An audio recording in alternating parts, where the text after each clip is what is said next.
আসসালামু আলাইকুম। আশা করি সবাই ভালো আছেন।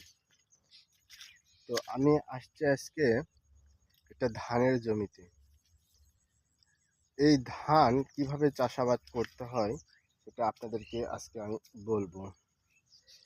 এই এই জমিটা ছিল হচ্ছে সরজমিন, মানে কিছু ছিল না।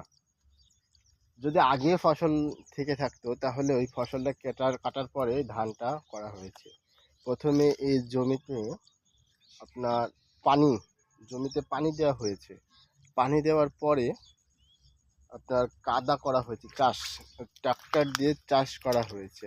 চাষ করার পরে জমিতে আপনার এই ধানের চারাগাছ রোপণ করা হয়েছে। এই ধানের চারা রোপণ করতে আপনার 6 থেকে 7 জন লোক লাগবে 1 বিঘা প্রতি। এতে আপনার জমিতে খরচ হয়ে যাবে ধানের চারা করতে 1000 টাকা। ধান চাষ করতে একবার ধানের জমি চাষ করতে নিবে হচ্ছে 600 টাকা। সেটা যদি 2টা চাষ দিতে হয় 6 6 1200 টাকা, গেলে হলো 2200। আর জমিতে 1 বিঘা জমিতে ধান লাগাতে নিবে হচ্ছে আপনার 4000 টাকা নিবে। এই 4000, 5000, 6000, 6500 টাকার মতো জমিতে খরচ যাবে লাগানো অবধি। আর লাগানোর সময় কিছু বিষ লাগবে, মানে কেমিক্যাল লাগবে। ওগুলা ধান লাগানোর আগে, যেমন চেরা, তারপর ঘাস, এগুলা সব নষ্ট হয়ে যাবে। তো এগুলা থেকে রক্ষা করার জন্য, আগাছা, এগুলা থেকে রক্ষা করার জন্য ধানকে আপনাকে বিষ প্রয়োগ করতে হবে। হচ্ছে আপনার ধান লাগানো। এরপরে ধানের জমিতে সেচ দিতে হবে। 5-6টা সেচ লাগে জমিতে। একটা জমিতে পানিতে সেচ দিতে লাগে 500 টাকা করে। 1 বিঘাতে 500 টাকা লাগে। গেল 6000, গেল আপনার 6000 টাকা। পরে সার লাগবে, ইউরিয়া, পটাশ, ডিএপি, টিএসপি, এগুলো লাগবে। 3 থেকে 4 বার দেওয়া লাগবে। ওখানেতে লাগবে আপনার 2000 টাকা। তো এদিকে গেলে 6, 7, 8 হাজার টাকা গেল।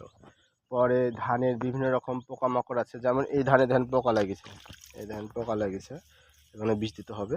তো আপনার ধান লাগাতে থেকে এই পর্যন্ত 6-7 হাজার টাকা খরচ হলো।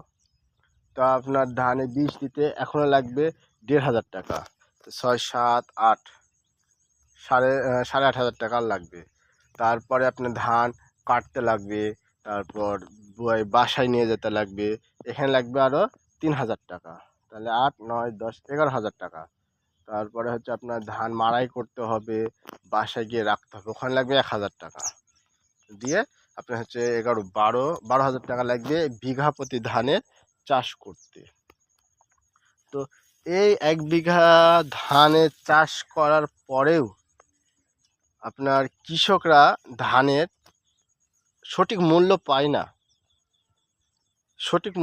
না। তা এই কারণে দেখেন এপাশে ধানের আবাদ হয়নি, ওরা আবাদ করেনি।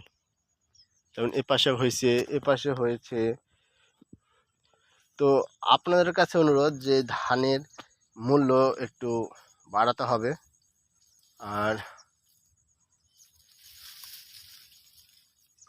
ধানের ফসল অধিক করার জন্য কৃষকদের সাহায্য করতে হবে। আসসালামু আলাইকুম।